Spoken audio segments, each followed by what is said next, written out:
"You don't have the money to buy a Ferrari." The salesman's arrogant words fell like stones. An old man with a white beard, an oil-stained shirt, worn-out boots. According to him, he didn't even deserve to look at that car.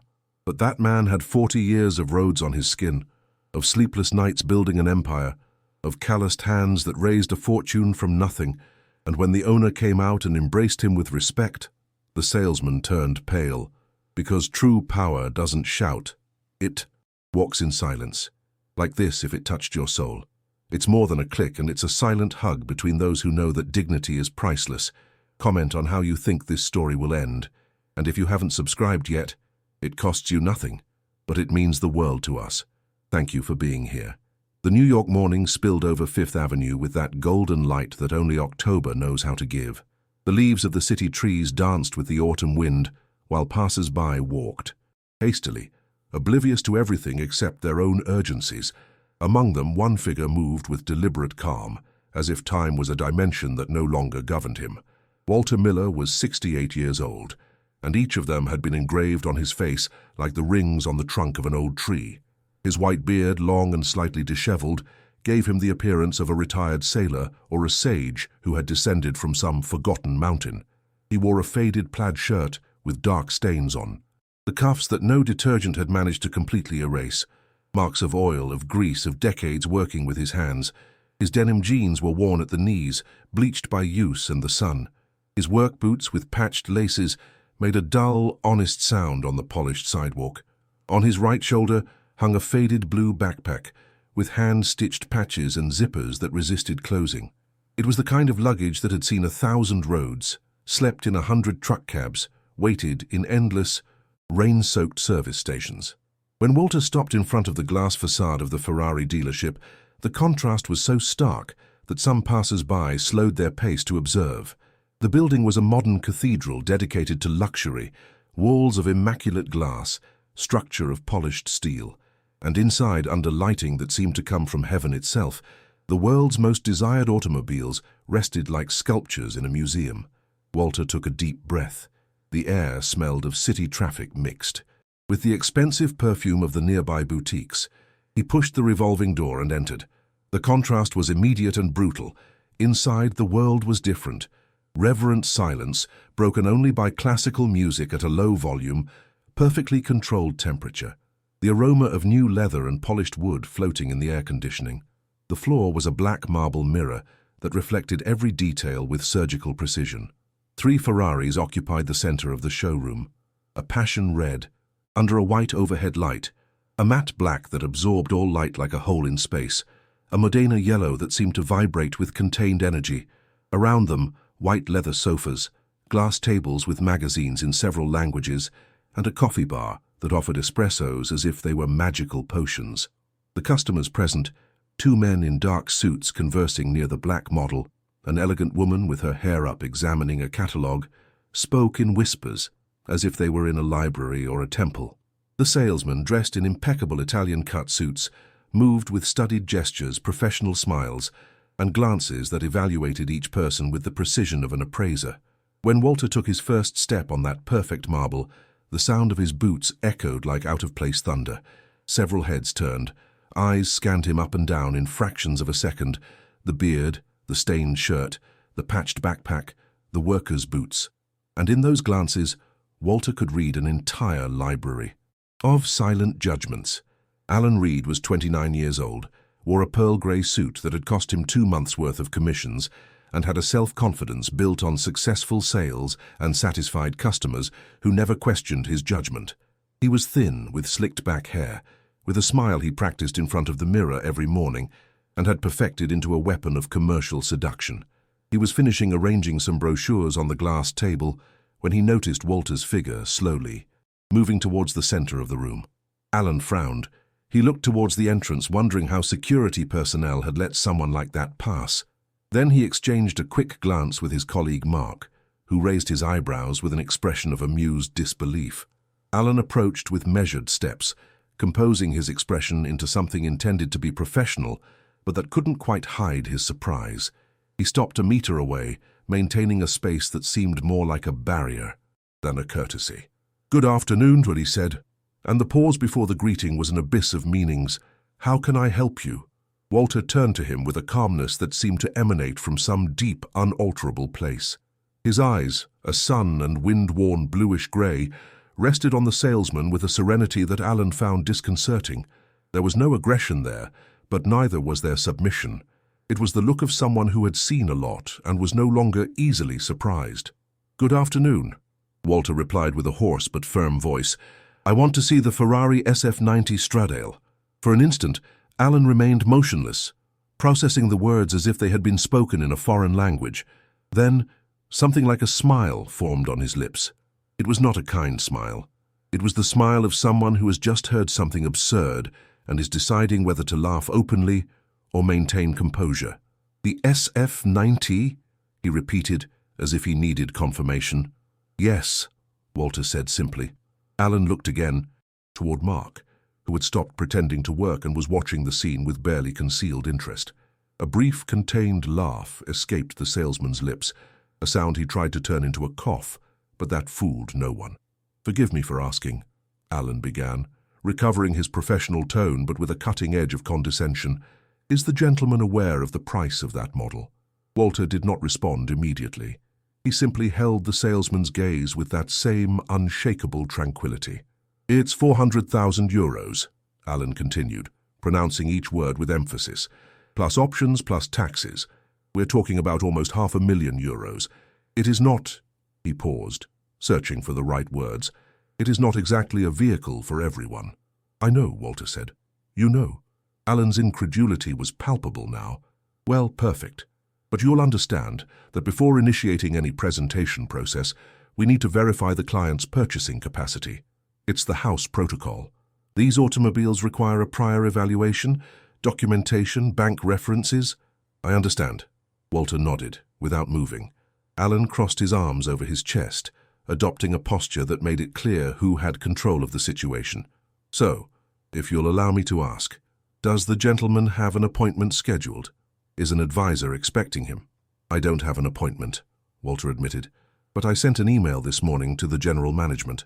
Alan exhaled theatrically, as if he had just solved a minor mystery. "I see. Well, without a prior appointment and without solvency verification, I'm afraid we cannot proceed with a private presentation of the SF90 model. It is a vehicle of high exclusivity that requires a formal process. Perhaps if the gentleman returns another day with the appropriate documentation, we could—" "I just want to see it," Walter interrupted softly. The salesman's patience was visibly thinning. Alan pointedly looked at his watch, a Rolex that shone under the halogen lights of the room, and then looked back at Walter with an expression that mixed impatience and something darker, barely contained contempt. "Look, sir," he began, and the use of the generic term instead of asking for the name was the first deliberate insult. "I understand that these automobiles are fascinating. Everyone wants to see them up close, take photos, dream a little. But this is a serious commercial space, not a museum or a public exhibition hall." Walter remained silent, but something in his posture stiffened almost imperceptibly. His hands, large and marked by old scars, closed slightly over the straps of his backpack. "The models we have here," Alan continued, pointing with a sweeping gesture at the 3 Ferraris, "are reserved for clients with verified purchasing capacity. They are not—" he made a calculated pause— "they are not for curious people or fans who stop by to take a look. You will understand that we must protect the experience of our real customers." The word "real" floated in the air like a slow poison. "Real customers," Walter repeated, and for the first time his voice carried a nuance of something that might have been disappointment, or perhaps simple recognition of an unpleasant truth. "Exactly," Alan affirmed, and now his confidence had grown upon seeing that the old man did not react with aggression. People with the appropriate profile, with verifiable resources, with— His gaze deliberately and offensively scanned Walter's. "Clothing again, with the presence that corresponds to the Ferrari brand." Mark, the other salesman, had discreetly approached and was now watching the scene a few feet away, with his arms crossed and a barely disguised smirk. The well-dressed couple of clients had also interrupted their conversation to pay attention, although they pretended to look at the catalogues. "You see," Alan said, and his tone became almost educational, as if he were explaining something to a child. Ferrari is not just an automobile. It is a lifestyle, a symbol of status. Our clients arrive in designer suits with €50,000 watches, with unlimited credit cards. They arrive in private chauffeurs. They schedule visits weeks in advance. They don't, he made a vague gesture towards Walter, they don't arrive like this. The silence that followed was dense and heavy. The classical music in the background seemed to have suddenly become louder, or perhaps the world around had become quieter. Like this. How? Walter asked, and there was something in his voice that made Alan hesitate for a fraction of a second. But arrogance is a monster that feeds on its own victories, and the salesman had already won too many similar battles to back down now. With oil stains on their clothes, he said bluntly, with work boots, with a backpack that looks like it's been through a war. I'm not being rude, sir, just realistic. This environment requires a certain level. Do you understand me? Walter nodded, slowly, as if he were absorbing every word and filing it away somewhere deep in his memory. Perhaps, Alan suggested, with a tone that was intended to be conciliatory, but that oozed condescension, it would be better if you took a look at our used models. We have some more accessible vehicles in the external area. We even have a sports Ford that might interest you, much more appropriate for your situation. Mark let out a brief laugh that he tried to turn into a cough. Or perhaps, Alan continued, and now there was an almost amused cruelty in his tone, you prefer to visit one of our other dealerships. We have a Chevy one on the outskirts that handles more flexible budgets. Walter breathed deeply. His eyes, which had remained serene until that moment, acquired a different gleam. It wasn't anger. It was something older and deeper, the wounded dignity of a man who has given too much to life to allow himself to be treated like dirt. You judge people by their clothes, he finally said with a quiet voice that seemed to fill the entire space. Is that what they taught you here? Alan raised his hands with a gesture of false surrender. I'm not judging, sir. I'm being practical. Look around you. He pointed to the other customers. These are the people who buy Ferraris. I'm not making up rules. That's how the world works. The world? Walter repeated. Or just your world? The use of the informal you was like a verbal slap. Alan narrowed his eyes. My world or the real? World, it's the same, he replied. And now the mask of professionalism had almost completely cracked. And in the real world, people like you don't buy SF90 Ferraris. It's that simple. The elegant woman who had been looking at the catalogues approached the reception, clearly uncomfortable with the tension filling the room. She picked up her Hermes bag and headed towards the exit without looking back, as if the mere presence of conflict was something her carefully ordered world could not tolerate. The two men in suits continued to watch, now with expressions that oscillated between curiosity and the cruel entertainment of someone witnessing a live social execution. Walter didn't move. He remained there, standing in the middle of the gleaming showroom, with his faded blue backpack hanging from one shoulder, his worn boots firmly planted on the perfect marble, and his white beard moving slightly with his controlled breathing. Alan took a step forward, deliberately invading Walter's personal space. Look, I'll be completely frank with you because I don't want you to waste your time or us to waste ours. His voice had adopted a tone of false kindness that was more insulting than any shout. This section is reserved for verified buyers, not for casual visitors, not for people who clearly cannot afford these vehicles. Do you understand now? I understand perfectly, Walter replied, and there was something in the way he said it that made Mark stop smiling. Excellent, Alan said, pointing towards the door with a sweeping gesture. Then I would kindly ask you to— I understand, Walter interrupted, and now his voice was raised enough to clearly resonate throughout the room, that you judge the value of a person by their external appearance. I understand that human dignity here is measured in euros. I understand that you have forgotten that every man who walks through that door carries a story that you do not know. The silence that followed was absolute. Even the music seemed to have stopped, although it was impossible that it had. Alan opened his mouth to reply, but Walter continued.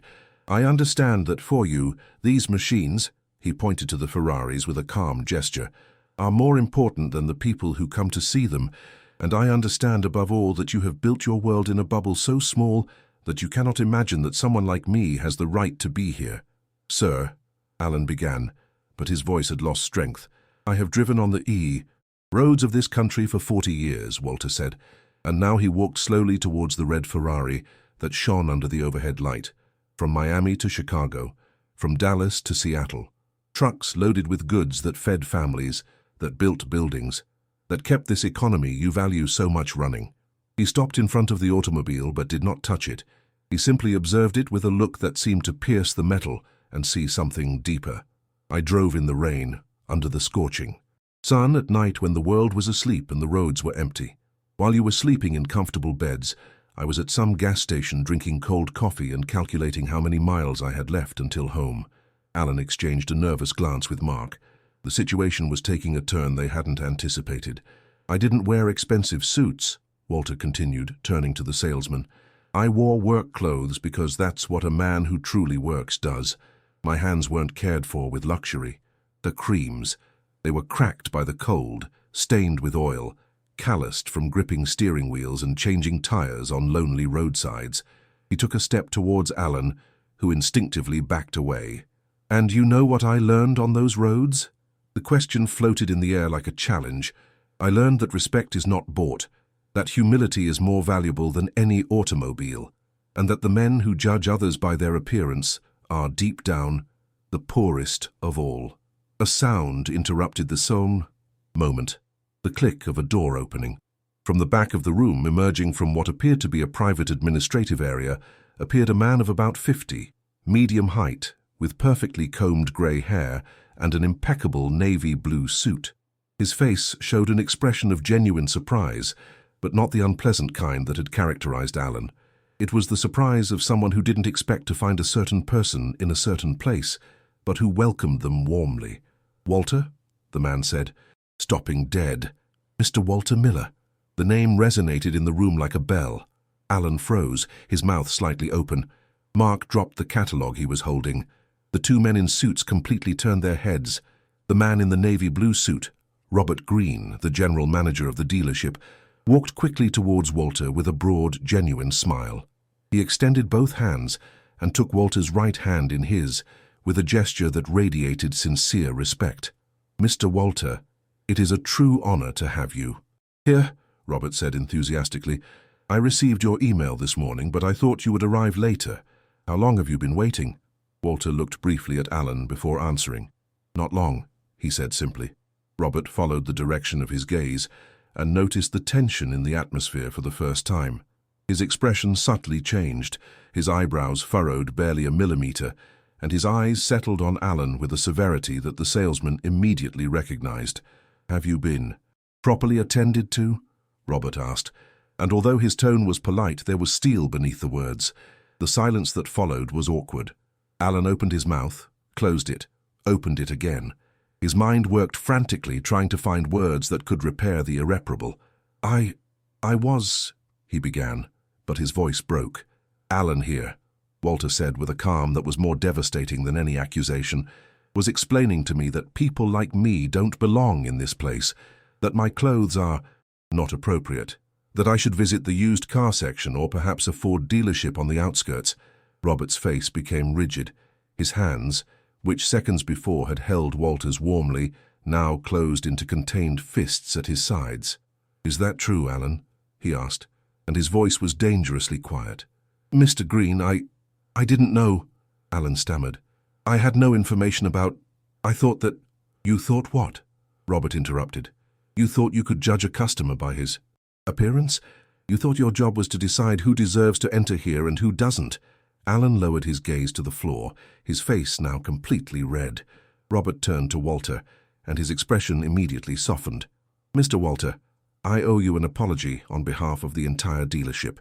This is absolutely unacceptable." He paused, took a deep breath, and continued. "For those who don't know," and he raised his voice so everyone in the room could hear clearly, "Mr. Walter Miller is the owner of Miller Hauling and Southland Routes, two of the largest and most important logistics companies in the southern United States." Alan's eyes widened like saucers.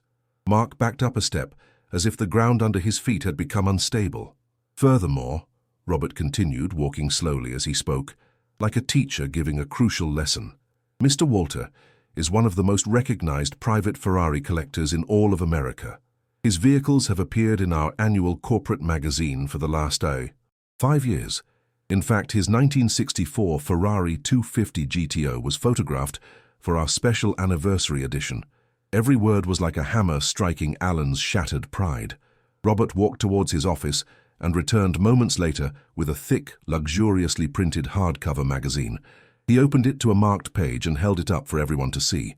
It was a double-page photograph of a bright red Ferrari 250 GTO parked in front of a southern mansion bathed in the golden light of sunset. The automobile was a masterpiece, every curve perfectly preserved, every detail shining with the care of one who loves what he owns.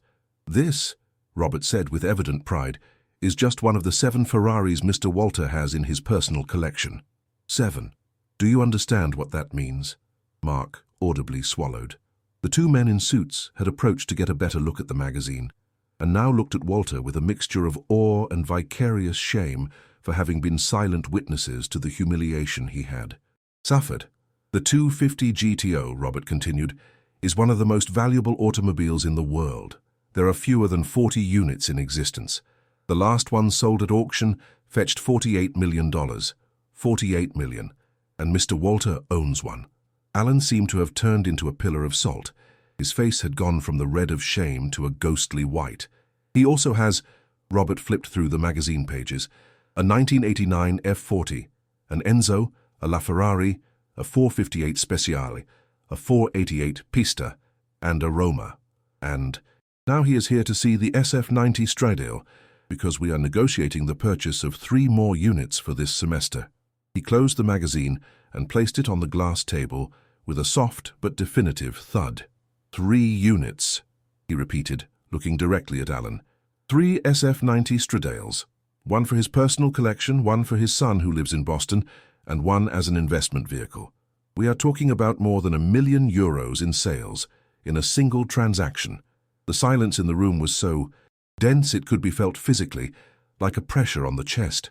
Walter had remained silent during Robert's entire explanation, observing the reactions of the people around him with that same serene and inscrutable expression. There was no triumph on his face, no vengeful satisfaction, only a deep tranquility, like the surface of an ancient lake. "Mr. Walter," Robert said, turning to him with sincerity, "I have prepared everything for your visit.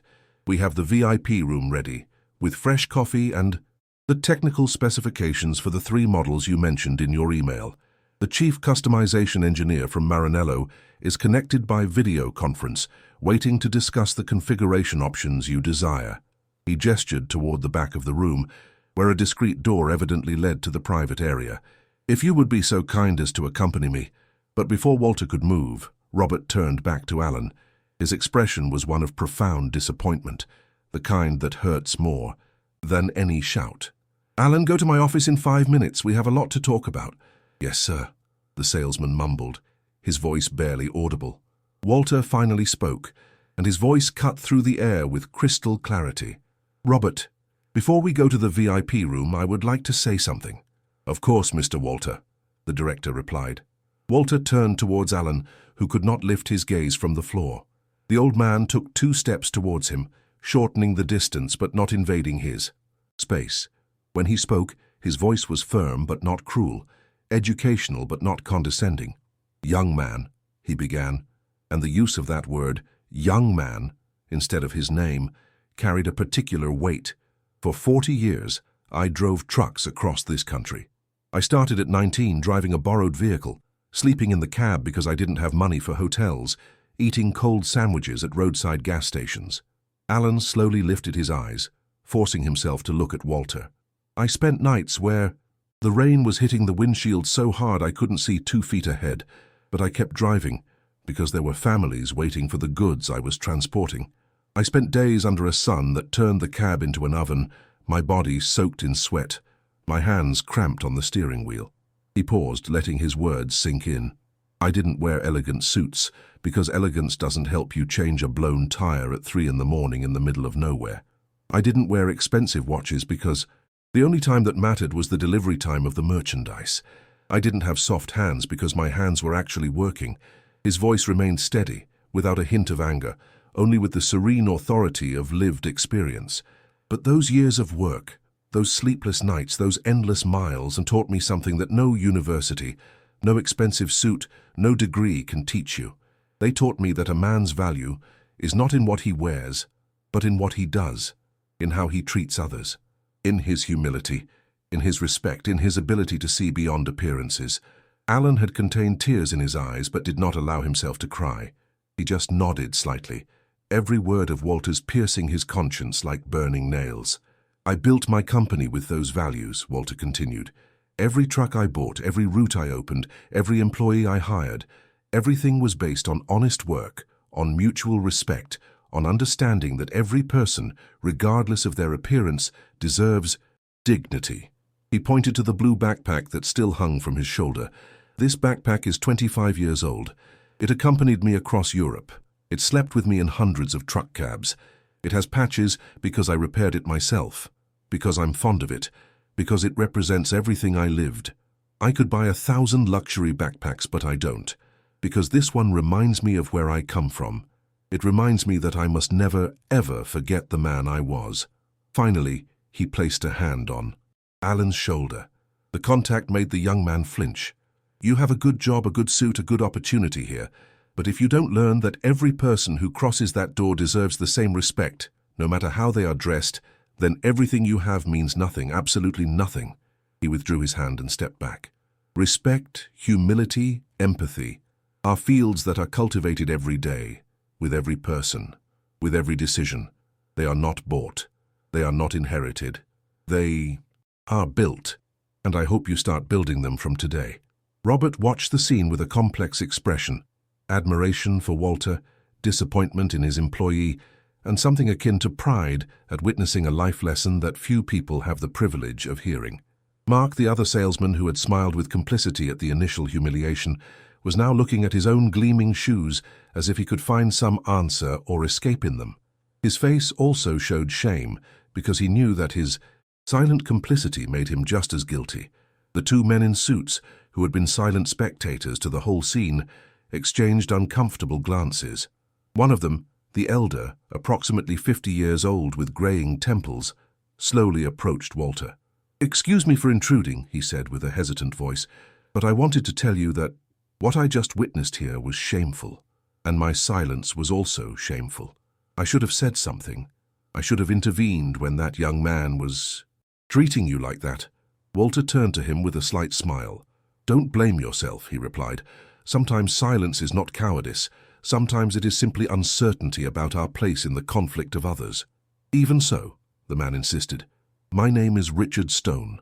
I am a lawyer, and I have spent my life defending cases of discrimination. And today, here, I did nothing." He extended his hand. "I apologize to you, and I sincerely tell you that your dignity in the face of the insult was admirable." Walter shook his hand firmly. "Dignity is not something that others give us or take away from us," he said. "It is something we carry within, always, no matter how we are treated." Richard nodded, clearly moved, and returned to his companion, who also bowed his head in a gesture of silent respect towards Walter. A young female employee of the dealership, who had been organizing documents behind the reception counter throughout the scene, approached with timid steps. She would have been about 25 years old, with her hair neatly pulled back in a ponytail, and an impeccable corporate uniform. "Mr. Miller," she said in a soft but clear voice, "I also wanted to apologize. I heard everything from the reception, and I didn't say anything. I felt bad the whole time, but I was afraid of getting into trouble with my colleagues." Walter gave her a paternal smile. "What's your name?" "Sarah," she replied. "Sarah Johnson. I've been working here for 6 months." "Sarah," Walter said. "Kindly, your recognizing your responsibility is already a big step. Many people spend their lives without ever admitting their mistakes. That speaks well of you." The young woman smiled with gratitude and relief, and returned to her post with her shoulders a little straighter, as if an invisible weight had been lifted. Robert cleared his throat softly, reminding everyone of the present situation. "Mr. Walter, if you allow me, I would like us to go to the VIP room. Engineer Moretti is waiting." "From Maranello and—" "One more moment, Robert," Walter gently interrupted. "There's something else I would like to say."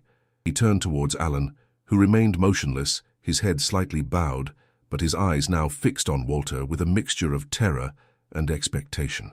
"Alan," Walter said, and the fact that he used his name for the first time had a visible effect on the young salesman. "I didn't come here today to humiliate you. I came to buy an automobile. What happened was unfortunate, but not irreparable." Alan lifted his gaze, completely surprised. "People make mistakes," Walter continued. "I have made many in my life, too many to count. The difference between growing and stagnating is in what we do after the mistake. If you learn from this, if you truly understand what happened here today, then this horrible moment can become the most valuable one of your career." I am so sorry," Alan said, and his voice broke. "I have no words to express how sorry I am. You are right about everything. I was arrogant, prejudiced, cruel. I don't deserve—" "Everyone deserves a second chance," Walter interrupted him firmly. "Everyone. But second chances only work if we truly change. Do you understand?" "Yes, sir," Alan replied, and this time his "sir" was loaded with genuine respect. "I understand, and I swear I will never, ever judge anyone that way again." Walter nodded, satisfied. "Good. Then let this be the last time we have this conversation." Robert guided Walter towards the back of the room, where a dark wooden door with the Ferrari shield engraved in polished metal led to the VIP area. When it opened, it revealed a space completely different from the public showroom, more intimate, warmer, designed for serious conversations and multi-million-dollar transactions. The walls were paneled in dark walnut wood. Pictures with historical photographs of Ferraris adorned every surface. Enzo Ferrari alongside his drivers, classic cars in Monza, victories at Le Mans. A display case exhibited scale models of the brand's most legendary creations. The furniture consisted of cognac-colored leather sofas, a meeting table with a glass surface and steel legs, and a large-format television screen on the main wall. On the table, a stainless steel coffee maker released an aroma of freshly brewed coffee that filled the environment with its promise of vigilance and concentration. Next to it, a tray with Italian pastries, small snacks, and mineral water in crystal bottles. "Please, make yourself comfortable," Robert said, pointing to one of the sofas. "Coffee, water, would you perhaps prefer tea?" "Coffee is fine," Walter replied, finally placing his backpack on the floor next to the sofa before sitting down. Robert poured 2 cups of espresso into small white porcelain cups with the golden Ferrari logo. The steam rose in delicate spirals. "Again, Mr. Walter, my sincerest apologies for what happened," Robert said as he handed him a cup. "I have no excuses. Alan is a technically competent salesman, but he clearly lacks training in something much more important, human values." Walter gently blew on his coffee before taking a small sip. "Don't punish yourself too much, Robert," he said. "We cannot control the actions of every person who works for us. We can only control how we respond when those actions come to light." "Even so," Robert insisted, "as general manager, the ultimate responsibility is mine. And believe me, I will take measures, not only with Alan, but with the entire team. We will implement a training program on customer service, on corporate values, on—" Walter gently raised a hand, interrupting him. "Robert, if you allow me a piece of advice from someone who also manages employees, sometimes the best lessons don't come from formal training programs, they come from real examples. What happened today in that room was a lesson more powerful than any human resources course." Robert reflected on those words as he drank his own coffee. "You are right," he admitted, "but I cannot simply let this type of behavior go unpunished." "And you shouldn't," Walter agreed. "Consequences are necessary, but let them be proportional and educational, not simply punitive. That young man made a terrible mistake, but I saw something in him at the end. Genuine recognition of his error. That is valuable. Don't waste it by firing him in a fit of justified indignation." Robert looked at him with renewed admiration. "You are more generous than I would be in your place." "It's not generosity," Walter repeated. "It's pragmatism. An employee who has learned a hard lesson is more valuable than a new one who hasn't yet made his first big mistake." On the television screen, a green light blinked, indicating an incoming call. Robert pressed a button on the remote control and the screen lit up, revealing the image of a man about 45 years old, with slicked-back black hair, an impeccable white shirt, and an expression of professional kindness.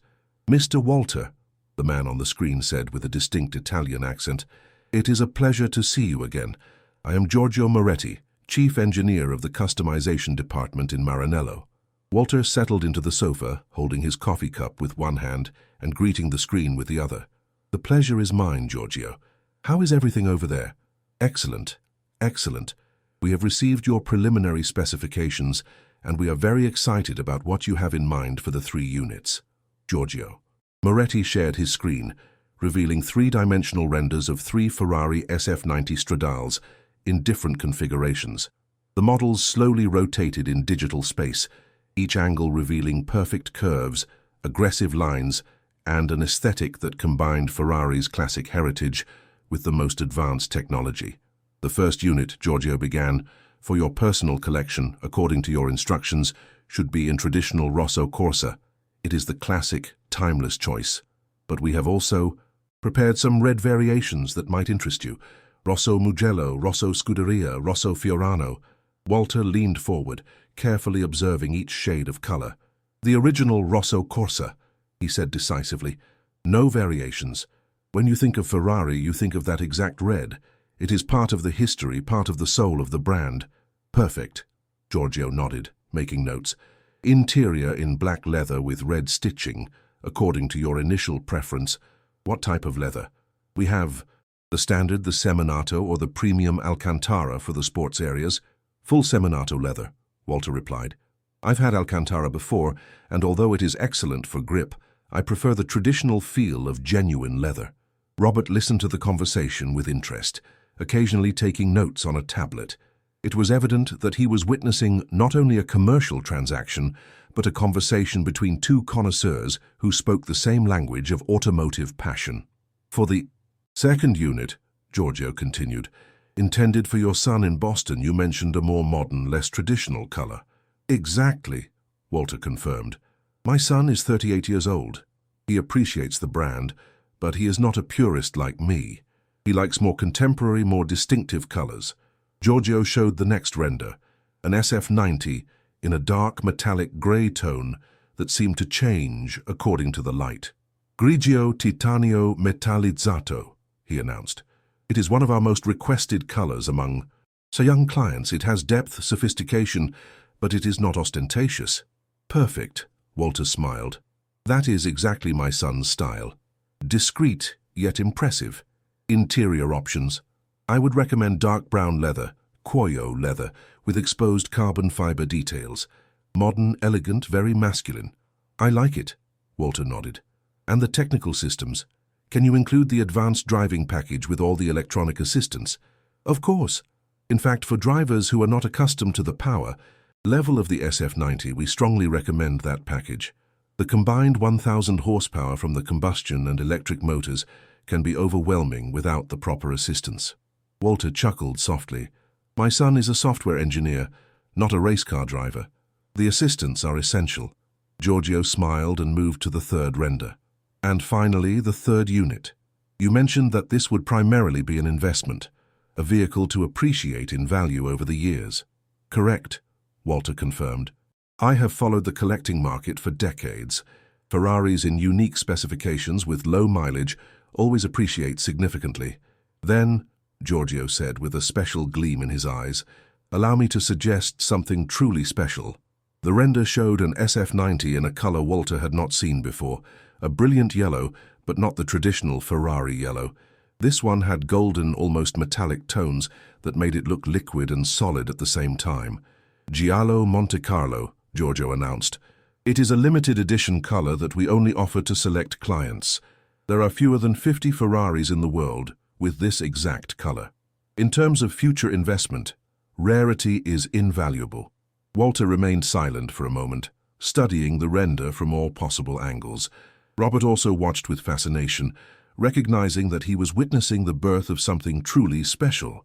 "Interior," Walter finally asked. "I would recommend creamy beige, terra-light leather," Giorgio replied. "Immediately. The contrast with the golden yellow is stunning, and to maximize the investment value, I would suggest maintaining all the original factory specifications without excessive customizations. Future collectors will value the purity of the configuration." "0 mileage," Walter added, more to himself than to the others. Controlled environment storage, complete documentation of origin. Exactly, Giorgio agreed. This vehicle, in 20 years, could be worth 3 or 4 times its initial price, perhaps more. Robert whistled softly. That is long-term thinking.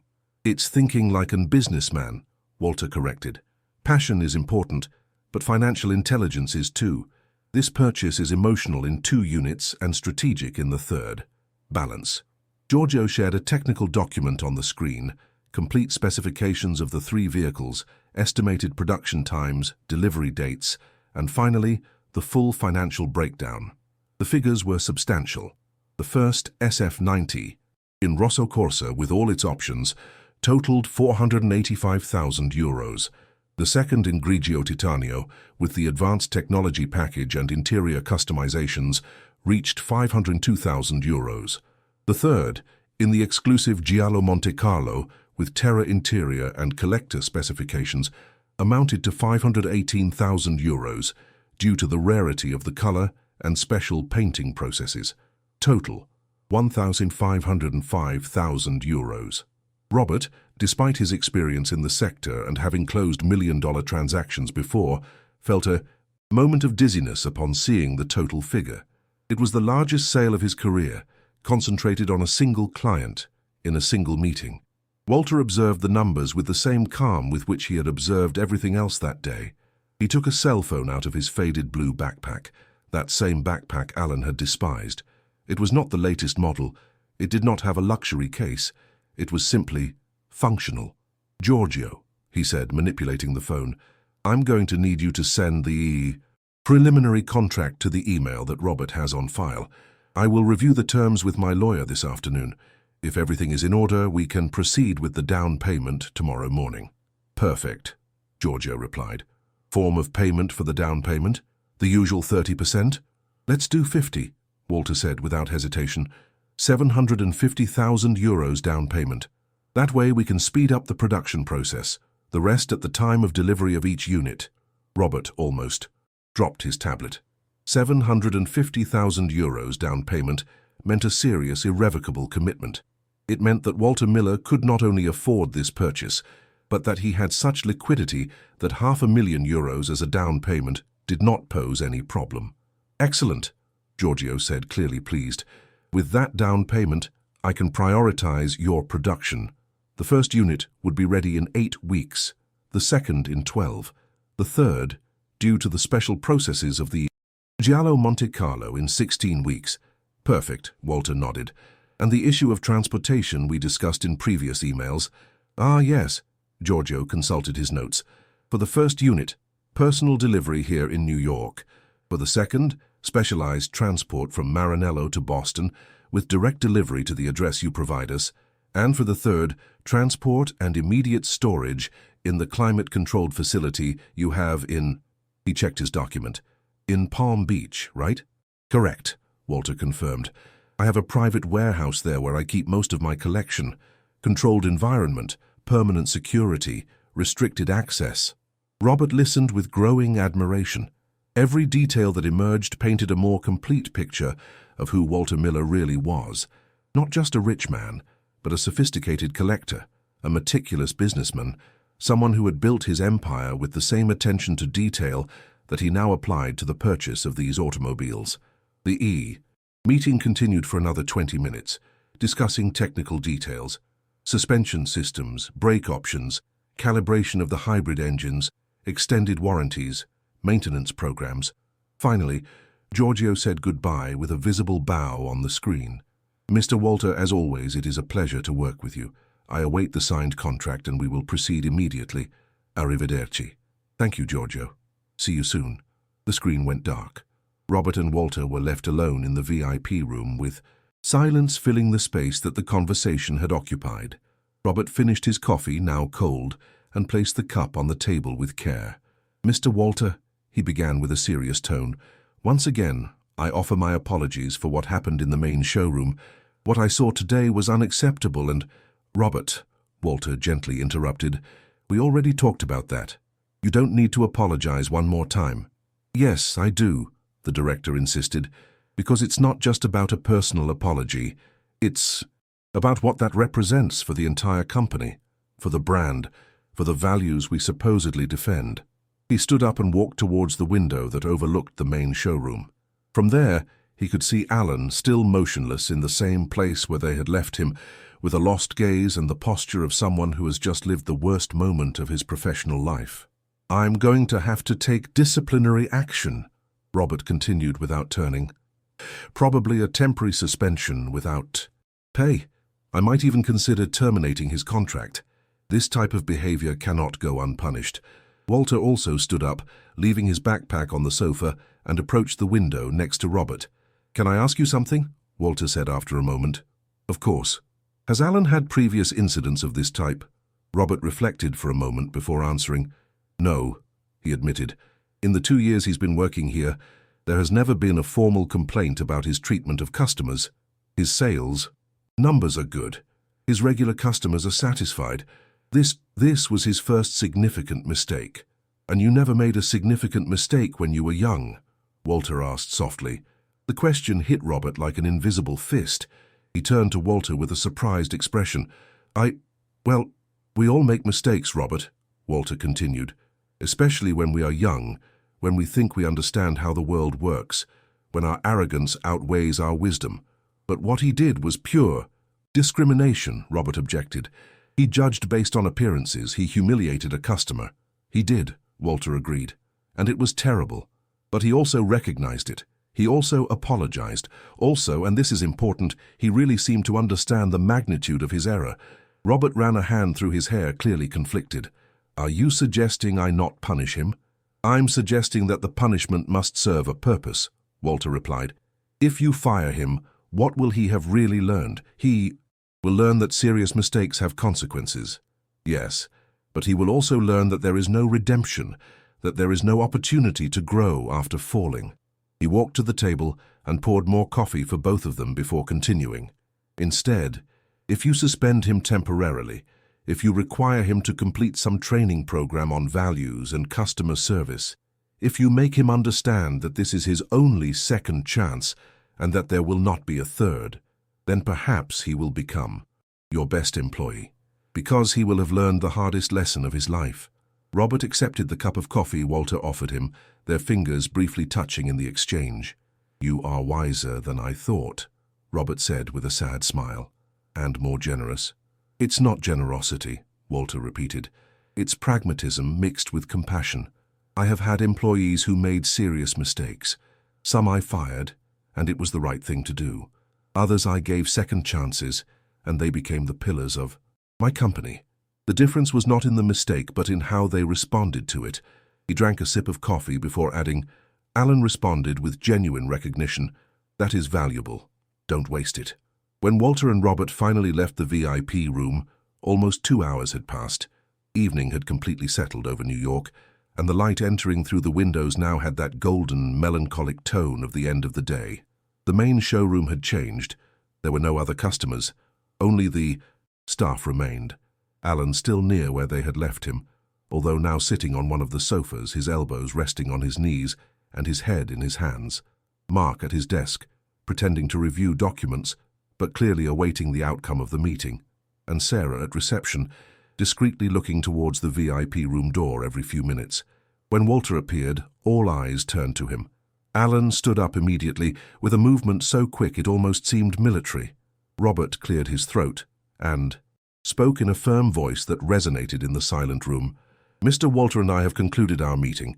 We will proceed with the purchase of 3 SF-90 Straydale units, with a total value of €1,500,000. The preliminary contract will be signed tomorrow with a 50% down payment." He paused, letting the figures sink in. Mark briefly closed his eyes, as if he were mentally calculating the commission he had just lost. Sarah smiled genuinely, happy for the dealership even if it wasn't her sale.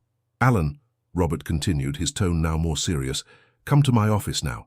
The young salesman nodded, swallowing hard, but before he could move, Walter spoke. "Robert, if you allow me, I would like to say something first." "Of course, Mr. Walter." Walter walked towards the center of the room, retrieved his blue backpack that he had left in the VIP room, and hung it back on his shoulder with a familiar gesture. Then he turned to the 3 employees present and spoke in a voice that was not loud but completely filled the space. What happened here today was unfortunate. I was judged and humiliated based on my appearance. It was painful, it was unfair, and it was wrong. But it was also instructive. He walked slowly towards the red Ferrari that was still shining under its overhead light. "This automobile," he said, pointing to it, "is worth almost €500,000. It is beautiful, it is powerful, it is the dream of many people. But at the end of the day, it is just metal and technology, a machine. What truly has value, what truly matters is not the automobile, it is the people." He turned directly to Alan. "You made a mistake today, a serious mistake. But I have seen something in you that gives me hope, the ability to recognize that mistake. You did not try to justify yourself. You did not try to blame others. You did not hide behind excuses. You accepted your responsibility. That requires a special kind of courage that not everyone has."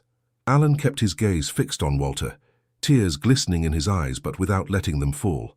"I have suggested to Robert," Walter continued, "that he consider giving you a second chance. Not because you necessarily deserve it, but because I believe you can learn from this, because I believe that this horrible moment can become a turning point in your life." He took one more step towards him. "But listen to me well. This would be your only second chance. There will not be a third. If you ever judge anyone by their appearance again, if you ever treat a customer with contempt again, if you ever forget that every person who crosses that door deserves respect, then everything that happened today will have meant nothing." "I won't forget it," Alan said in a hoarse voice. "I swear, I will never forget it." "Good," Walter nodded. "Then make sure that every customer you serve from now on, every person who enters that door, no matter how they are dressed or what car they drive, receives the same treatment from you that you would have given an obvious millionaire, because you never know who the person in front of you really is." He turned towards Mark, who had become visibly tense. "And you," Walter said, "who smiled when your colleague humiliated me, who were a silent accomplice to the discrimination, you also have a lesson to learn. Silence in the face of injustice is its own form of injustice." Mark lowered his gaze, ashamed. "Yes, sir," he mumbled. "You're right. I'm sorry." Finally, Walter addressed Sarah with a warmer smile. "And you who recognized your own fear and your own responsibility, who had the courage to apologize, even though you had no obligation to do so. You give me hope in this new generation." Sarah smiled with tears in her eyes. "Thank you, Mr. Miller." Robert had remained silent throughout Walter's speech, watching the scene with a mixture of admiration and deep reflection. When Walter finished, the director approached and placed a hand on his shoulder. "Mr. Walter, it has been an honor to have you here today, and not only because of the commercial transaction, although we are obviously grateful for your trust in our dealership. It has been an honor because you have given us something much more valuable than any sale, a lesson about humanity, about values, about what respect truly means." Walter simply nodded, uncomfortable with the excessive praise. "I only told the truth, Robert, nothing more." "But the truth," the director replied, "is the hardest thing to say in this world full of appearances and falsehoods." He turned to his employees. "Alan, I am going to give you the second chance that Mr. Walter suggested. You will be suspended without pay for 2 weeks. During that time, you will complete an online course on customer service and another on diversity and inclusion. When you return, I will expect a written report on what you have learned, not only from the courses, but from what happened here today. And if I ever have a similar complaint about your behavior, you will be fired immediately. Is that clear?" "Perfectly clear, Mr. Green," Alan replied. "And thank you truly. I will not let you down." "Mark," Robert continued, "your commission this month will be reduced by 25%. That money will go into a training fund for all staff, and you will accompany Alan in the online courses. Both of you clearly need them." Mark nodded without protesting, knowing he had gotten off lightly considering the circumstances. "Sarah," Robert said, and his tone softened, "your honesty and your courage in apologizing, even though you were not directly responsible, show maturity and character. That kind of integrity will be rewarded. I want you to know that you are under consideration for a promotion to junior sales assistant next quarter." The young woman's eyes widened with surprise and gratitude. Seriously? Thank you, Mr. Green. I won't let you down. Robert turned back to Walter. Does that action plan seem fair to you? It seems just and balanced, Walter replied. Proportional consequences and opportunities for growth. It is exactly what I would have done in my company. The two men shook hands firmly. The preliminary contract will arrive in your email tonight, Robert said. And tomorrow, if everything is in order, we will proceed with the down payment transfer and the formal confirmation of the orders. Perfect. Walter nodded. I'll be waiting for the email. He adjusted the backpack on his shoulder, preparing to leave. But before heading towards the door, he stopped in front of the red Ferrari one last time. He gently ran his hand over the glossy bodywork, an almost paternal gesture, as if he were greeting an old friend who would soon reunite with other members of his family. 8 weeks, he murmured to himself. 8 weeks and you'll be home. Then he turned to the gathered employees and said with a smile, Someday, when you are older and look back, you will remember this day. You will remember the old man with the white beard and stained clothes who walked in here. And I hope you also remember the lesson that the value of a person can never, ever be judged by their appearance. That humility and respect are more valuable than all the money in the world. And that every human being deserves dignity, always. The glass revolving door reflected Walter Miller's figure as he left the Ferrari dealership. The afternoon sun bathed Fifth Avenue with that golden light that makes New York look like a city of dreams. Passers-by continued their hurried lives, oblivious to the silent revolution that had just occurred within those walls of luxury. Walter walked slowly down the sidewalk, his faded blue backpack swinging gently on his shoulder. His boots made that dull, honest sound on the historical tiles. Some people looked at him as he passed, an old man with a long beard, simple clothes, a humble appearance, and probably made the same judgments Alan had made.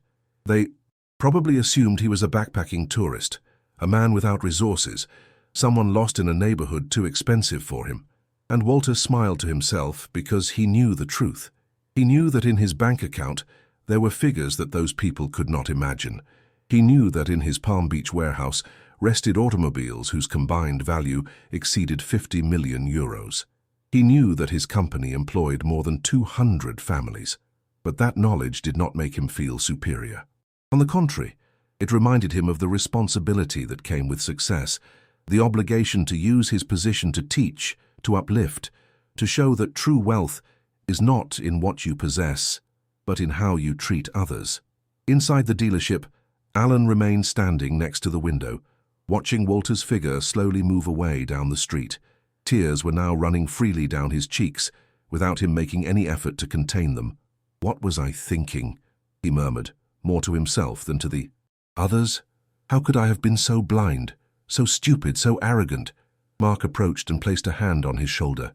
"You made a mistake," he said softly, "and so did I, by not stopping you. But now the important thing is what we do with this lesson." Robert watched from his office through the glass, seeing his two employees united in that moment of shared recognition and shame. He made a mental note. Implement monthly meetings on corporate values, not as a bureaucratic obligation, but as genuine spaces for reflection and growth. Sarah, at reception, had begun to write an email to Ferrari Corporate Human Resources, suggesting the creation of a training program on empathy and dignified customer service. She didn't know if anyone would listen to her, being only a newly arrived receptionist, but she had decided that her past silence would not be her future silence. Somewhere in the city, Richard Stone, the lawyer who had witnessed Walter's initial humiliation, was sitting in his office, reviewing a case of labor discrimination. Walter's words resonated in his mind. Dignity is not something that others give us or take away from us. It is something we carry within, always. He decided to use that phrase in his closing argument. He also decided that he would be more courageous in the future, that he would not remain silent when he witnessed injustices. And Walter, walking through the streets of New York with the autumn breeze moving his white beard, thought about his own journey. He remembered the 19-year-old he had been, climbing for the first time into the cab of a borrowed truck, without money, without formal education, with only his hands and his will to work. He remembered the cold nights in lonely parking lots, the endless days on roads that seemed to have no end, The moments of doubt when it seemed impossible that he would ever achieve anything more, but he had achieved it. He had built something, not just a company, not just a fortune, but a life with meaning, a life that included successes and failures, triumphs and humiliations, joys and sorrows, a complete and human life. And now, at 68, with more money than he would need in 3 lifetimes, with automobiles that were works of art, with a successful company and a family that loved him, the only thing that truly mattered to him was something that no money could buy: the dignity of knowing that he had lived with integrity, that he had treated others with respect, that he had used his success not to elevate himself above others, but to elevate others along with him. He stopped at a corner, waiting for the traffic light to change. Beside him, a young woman with a small child in her hand observed his appearance with some apprehension, moving slightly away. Walter noticed it and smiled sadly. Prejudice was like an invisible disease, infecting even those who didn't realize they suffered from it. But he also knew that every encounter, every moment, every small action was an opportunity to cure that disease a little. Like what had happened today at the dealership, Alan would never forget this lesson, neither would Mark. Sarah had found her voice. Robert had reflected on his own responsibilities as a leader. Seeds. He was planting seeds. The traffic light changed. Walter crossed the street, his shadow lengthening behind him in the twilight. In his pocket, his phone vibrated with a message. The preliminary Ferrari contract had just arrived in his email, just as Robert had promised. He smiled. Soon he would have 3 new Ferraris, beautiful, powerful, valuable machines. But today he had obtained something much more valuable, the confirmation that his life had meant something, that his values had withstood the test of contempt and humiliation, that he was still the same man he had been 40 years ago, in the cab of that first truck. And that knowledge, that deep and unshakable certainty, was worth more than any Ferrari, more than all the Ferraris in the world.